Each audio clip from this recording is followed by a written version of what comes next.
कीर्तन श्री गुरुदेव दत्त श्री स्वामी समर्थ। तुम्हा सर्वांचं आपल्या स्वामी शक्ती या चॅनल मध्ये मनापासून स्वागत आहे। स्वामी तुम्हा सर्वांच्या सर्व चांगल्या इच्छा पूर्ण करून एवढीच स्वामींच्या चरणी प्रार्थना करते आणि आपल्या आजच्या या नवीन आणि सुंदर व्हिडिओला पुन्हा एकदा नव्याने सुरुवात करते। भक्तांनो, उद्या 21 डिसेंबर बघा, मार्गशीर्ष महिन्यातील दुसरा गुरुवार। खरं तर 13 डिसेंबर पासून मार्गशीर्ष महिन्याची सुरुवात झाली आणि 14 डिसेंबरला मार्गशीर्ष महिन्यातील पहिला गुरुवार होता। तर उद्या 21 डिसेंबर आणि उद्या आहे मार्गशीर्ष महिन्यातील दुसरा गुरुवार। बघा, संपूर्ण मार्गशीर्ष महिना हा माता लक्ष्मीची सेवा करण्यासाठी, माता लक्ष्मीला प्रसन्न करण्यासाठी, माता लक्ष्मीला आपल्या घराकडे आकर्षित करण्यासाठी आणि प्राप्त लक्ष्मीला स्थिर करण्यासाठी अत्यंत विशेष आणि सर्वात महत्त्वाचा महिना। या महिन्यातील प्रत्येक गुरुवार जो आहे तो विशेष महत्त्वाचा मानला जातो, कारण प्रत्येक गुरुवारी आपण माता लक्ष्मीची सेवा, व्रत, वैकल्य, पूजा, उपासना या अनेक गोष्टी करत असतो। बघा, उद्या गुरुवार आहे आणि उद्या आपल्याला माता लक्ष्मीचं व्रत करायचं आहे, माता लक्ष्मीच्या सेवा करायच्या आहेत, पण त्यासोबत उद्या आपल्याला तुळशी मातेला ही एक वस्तू अर्पण करायची आहे। बघा, तुळस ही भगवान श्री विष्णूंची प्रिय सखी मानली जाते, जी भगवान श्री विष्णूंची सर्वात प्रिय गोष्ट मानली जाते आणि जिथे तुम्ही भगवान श्री विष्णूंच्या सेवा करता तिथे माता लक्ष्मी ही असते। ज्या घरात खरं तर भगवान श्री विष्णूंची सेवा केली जाते तिथे लक्ष्मी माता ही नेहमी स्थिर असते। त्यामुळे माता लक्ष्मीच्या सेवा करताना प्रत्येक वेळी आपल्याला भगवान श्री विष्णूंच्याही सेवा करायच्या असतात, तरच आपल्या घरामध्ये आलेली किंवा येणारी जी लक्ष्मी आहे ती स्थिर होते। खरं तर या संपूर्ण महिन्यामध्ये माता लक्ष्मीची सेवा आपल्याला करायचीच आहे, पण त्यासोबत आपल्याला तुळशी मातेची, अन्नपूर्ण मातेची आणि त्याचबरोबर भगवान श्री विष्णूंचीही सेवा करायची आहे। आता उद्या दुसरा गुरुवार आहे आणि उद्याच्या दिवशी आपल्याला आपल्या घरामध्ये असलेली जी तुळस माता आहे तिला ही एक वस्तू अर्पण करायची आहे। ही एक वस्तू अर्पण केल्याने तुमच्या आयुष्यातील दारिद्र्याचा नाश होईल। घरात कितीही गरिबी असेल तर ती गरिबी कुठेतरी समाप्त होईल। तुमचे कितीही आर्थिक प्रश्न प्रलंबित असेल ते प्रश्न कुठेतरी सुटायला लागतील, आर्थिक मार्ग तुम्हाला सापडतील। तुमच्या आयुष्यामध्ये जी जी अडलेली कामं आहेत ती सर्व कामं तुमची मार्गी लागतील आणि कुठल्याही प्रकारचं जर तुमच्या आयुष्यामध्ये खूप मोठं कर्ज असेल तर ते कर्ज देखील कमी होईल। बघा, कर्ज फेडण्यासाठी असेल,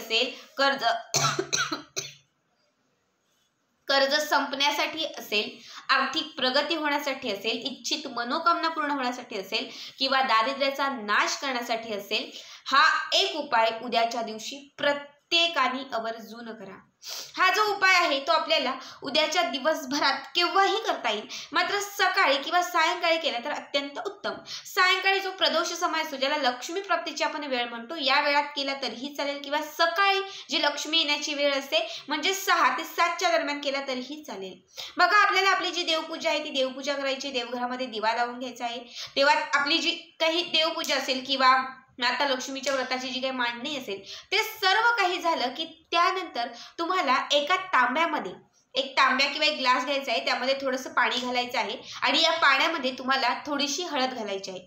ठीक आहे, पाण्यात थोडीशी हळद घालायची आहे, थोडंसं कच्चं दूध घालायचं आहे, 4-5 तुम्हाला तांदळाचे दाणे घालायचे आहेत, 11 अख्खे धने घालायचे आहेत आणि हे जे पाणी आहे ते सगळं असं थोडं मिक्स करून घ्यायचं आहे चमच्याने वगैरे आणि मिक्स करून हे जे पाणी आहे ते तुळशी मातेला अर्पण करायचं आहे।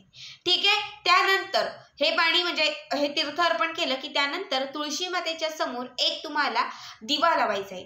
ठीक आहे, शक्यतो या दिव्यामध्ये गोलाकार जी वात असते ही गोल वात तुम्ही लावा आणि त्यामध्ये तूप घाला। तूप नसेल तर तेल घातलं तरीही चालेल। सोबत तुम्हाला या दिव्यामध्ये चिमूटभर हळद घालायची आहे। बघा, उद्या गुरुवार आहे आणि हळदीचा प्रत्येक उपाय हा विशेष महत्त्वाचा आहे, कारण हळद ही भगवान श्री विष्णूंची प्रिय मानली जाते आणि माता लक्ष्मीला हळद ही आकर्षित करते। हळदीचे उपाय केल्याने आपल्या आयुष्यात धनाची प्राप्ती होते तर दारिद्र्याचा नाश होतो। त्यामुळे आपल्याला हळद जी आहे ती दिव्यामध्ये घालायची आहे। बघा, हळदीचे उपाय गुरुवारच्या दिवशी केल्याने आपला गुरुग्रह देखील स्ट्रॉंग होतो आणि जेव्हा गुरु स्ट्रॉंग होतो तेव्हा भौतिक सुखाची आपल्याला भरभरून प्राप्ती होते। ठीक आहे, त्यानंतर थोडीशी हळद घातली की त्यानंतर दिवा प्रज्वलित वगैरे केला, या दिव्यामध्ये 2 अख्ख्या लवंगा तुम्हाला घालायच्या आहेत। ठीक आहे, यानंतर अत्यंत विशेष आणि महत्त्वाची गोष्ट म्हणजे तुम्हाला 11 हळकुंड घ्यायचे, बरोबर 11 हळकुंड। हे हळकुंड जे आहे ते तुम्हाला एका धाग्यामध्ये किंवा एका कलाव्यामध्ये तुम्हाला बांधायचे आहेत, म्हणजे एक मौली धागा ज्याला म्हणतो तर तो मौली धागा घ्यायचा आहे, त्याच्यामध्ये तुम्हाला हे 11च्या 11 हळकुंड बांधायचे आहेत आणि 11 हळकुंड बांधून हा जो छोटासा एक हार ज्याला म्हणू किंवा ही जी माळ तयार होईल ही तुम्हाला तुळशी मातेच्या फांद्यांना बांधायची आहे किंवा तिचं जे बुड आहे तर त्या बुडाला तुम्हाला बांधायचे आहे. या प्रत्येक हळकुंडाला तुम्हाला थोडीशी हळद कुंकू अर्पण करायचे आहे. त्यानंतर तुम्हाला धूप दीप हे सर्व त्या हळकुंडांच्या माळीला आणि तुळशी मातेला तुम्हाला ओवाळून घ्यायचं आहे. हे करून झालं की त्यानंतर तुम्हाला एक वेळा श्री सुक्तम म्हणायचं आहे आणि एक वेळा तुम्हाला विष्णू सहस्त्रनाम म्हणायचं आहे. एक वेळा विष्णू सहस्त्रनाम आणि एक वेळा श्री सुक्तम. ठीक आहे, दोनही सेवा करून झाल्या की त्यानंतर तुळशीभोवती तुम्हाला प्रदक्षिणा घालायच्या आहेत आणि त्यानंतर तुमची जी काही कामं असतील ती कामं तुम्ही करू शकतात. हा जो दिवा तुम्ही लावलेला आहे तो दिवा रात्रभर शक्यतो पेटता ठेवा. आता तुळस जर बाहेर असेल तर रात्रभर दिवा पेटणं शक्य नसेल तर कमीत कमी 4 ते 5 तास तरी दिवा प्रज्वलित राहील याची तुम्ही काळजी घ्या. समजा दिवा विझला तर तो पुन्हा प्रज्वलित करा. आणि ही जी 11 लवंगाची माळ तुम्ही या तुळशी मातेला बांधलेली आहे ही तुम्हाला अशीच ठेवून द्यायची आहे. ठीक आहे, आता समजा उद्याच्या गुरुवारी तुम्ही ही सेवा सुरू केली तर तुम्हाला काय करायचं, 7 दिवस सलग 7 दिवस तुम्हाला तुळशी मातेला दररोज सकाळ किंवा संध्याकाळी पाणी घालायचं आहे आणि त्यासोबत तुम्हाला या हळकुंडांना हळद कुंकू अर्पण करायचं आहे. 7 दिवस मोजून बरोबर तुम्हाला या हळकुंडांची माता लक्ष्मी आणि भगवान श्री विष्णू स्वरूप समजून पूजा करायची आहे. एक वेळा विष्णू सहस्त्रनाम आणि एक वेळा श्री सुक्तम तुम्हाला दररोज नित्य नियमाने म्हणायचं आहे. जेव्हा 8वा दिवस असेल म्हणजे पुढचा गुरुवारी तर त्या पुढच्या गुरुवारी ही जी माळ आहे तुळशी मातेला बांधलेली ती तुम्हाला सोडायची आहे. सोडल्यानंतर हे जे 11 हळकुंड आहेत यातील 4 हळकुंड जे आहे ते तुम्हाला तुमच्या घरातील आतले जे 4 भाग किंवा ज्या 4 दिशा ज्याला 4 कोपरे म्हणतो या 4 कोपऱ्यांना ठेवायचे आहेत. एका कोपऱ्याला कपाट असेल, एका कोपऱ्याला फ्रीज असेल, जिथे तुम्हाला पॉसिबल असेल तिथे त्या 4 दिशांना फक्त तुम्हाला ठेवून द्यायचे. ठीक आहे, त्याच्यानंतर एक हळकुंड तुम्हाला तिजोरीत ठेवायचं आहे, एक हळकुंड तुमच्या पर्समध्ये ठेवायचं आहे, एक हळकुंड तुम्हाला लाल कापडामध्ये बांधून तुमचा जो मेन दरवाजा आहे त्या मेन दरवाजाला टांगायचा आहे, एक हळकुंड तुम्ही जिथे अन्नधान्य ठेवता त्या तांदळाच्या साठ्यात ठेवायचं आहे. त्यानंतर जे शेवटचे 3 हळकुंड राहतील त्याच्यातील एक हळकुंड तुम्ही तुमच्या मुलांच्या सोबत ठेवा, पतीच्या सोबत ठेवा आणि त्यासोबतच एक देवघरामध्ये माता लक्ष्मीची तस्वीर किंवा फोटो असेल त्याच्या समोर ठेवा. बघा, हा एक उपाय तुमची आर्थिक प्रगती करेल, हा एक उपाय तुमची आर्थिक उन्नती करेल. घरामध्ये जे धन धान्य आहे त्यामध्ये वृद्धी व्हायला सुरुवात होईल. खरं तर हळकुंड हे माता लक्ष्मी आणि भगवान श्री विष्णूंचं सर्वात प्रिय मानलं जातं. प्रत्येक माता लक्ष्मीच्या पूजेमध्ये हळकुंड जे आहे ते माता लक्ष्मी समोर ठेवलं जातं.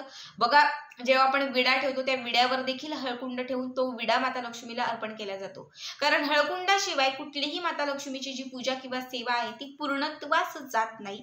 कारण ही सर्वात तिची आवडती गोष्ट आहे जी माता लक्ष्मीला एका क्षणात आकर्षित करते. जेव्हा तुम्ही हा उपाय करायला सुरुवात कराल तेव्हा याचे लाभ तुम्हाला दिसायला सुरुवात होईल. माता लक्ष्मी तुमच्या घराकडे तुमच्या जीवनाकडे आकर्षित व्हायला सुरुवात होईल आणि त्यामुळे तुमची आर्थिक तंगी कुठेतरी कमी होईल. कर्ज असेल तर ते कर्ज कुठेतरी कमी होईल. या गोष्टीने तुम्हाला भरपूर म्हणजे भरपूर लाभ जो आहे तो पाहायला मिळेल. अत्यंत साधा सोपा उपाय आहे. मात्र हा एक उपाय जर तुम्ही उद्याच्या दिवशी केला तर नक्कीच तुमच्या आयुष्यातील जे दिवस आहेत ते दिवस पालटायला लागतील. प्रत्येकाला सांगेल की उद्याच्या दिवशी आवर्जून हा उपाय करा. तुळशी मातेला ही वस्तू नक्कीच अर्पण करा. आजचा हा व्हिडिओ कसा वाटला नक्की कमेंट करा आणि पुढचे व्हिडिओ पाहण्यासाठी चॅनलला सबस्क्राईब करा. श्री स्वामी समर्थ. जय जय स्वामी समर्थ.